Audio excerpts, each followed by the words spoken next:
सोध्दैछु त बाबा त्यति भन्नुहोस् न धेरै कुरा किन गर्नु हो त्यति हो त्यो भन्नु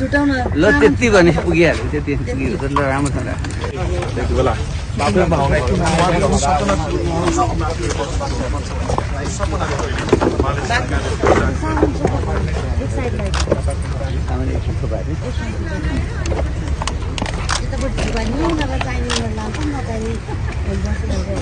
सबैको अलग अलग राखिदिनु पर्यो नि मिसाएर राखिदिनु अनि अलग अलग घर त छ अनि घर यस्तो पुरै बस्ती छ घर त कसरी छुट्याउनु हजुरहरू यत्रो जानु जुन चाहिँ अब त्यो त भेट्नु खोज्न गयो भने हजुरलाई चिन्दिनँ म अनि यो घर त कसरी छुट्टिन्छ सोध्दैछु त बाबा त्यति भन्नुहोस् न धेरै कुरा किन गर्नु छुट्याउनु सकिँदैन हो त्यति हो त्यो भन्नु छुट्याउन ल त्यति भने पुगिहाल्यो त्यति पुगिहाल्यो ल राम्रोसँग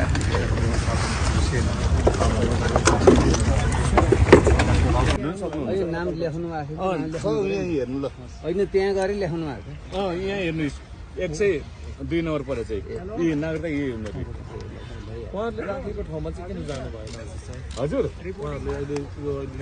किनभने मेरो सामान्य हुन चाहिँ कुकुरको मायाले गर्दाखेरि कुकुर मेन कुकुरको मायाले गर्दाखेरि त्यो पनि सुन्छ कुकुर होइन अनि सर्दा नि कहाँबाट झिकेर पहिला पनि बस्ती भट्काउनु तपाईँकै पालामा बस्ती भट्काएको थियो होइन तपाईँको पालामा बस्ती भट्काउनु तपाईँ पनि आउनु भएको थियो अनि त्यसपछि ऊ त्यहाँ अन्तर्बाट दिनुभएको थियो होइन त्यो त गर्नु पर्यो त नहुन्ला त व्यवस्थापन गर्नु पर्यो आज तपाईँको सपना पूर्व प्रधान तपाईँको सपना पुरा गर्नुपर्छ के भन्नु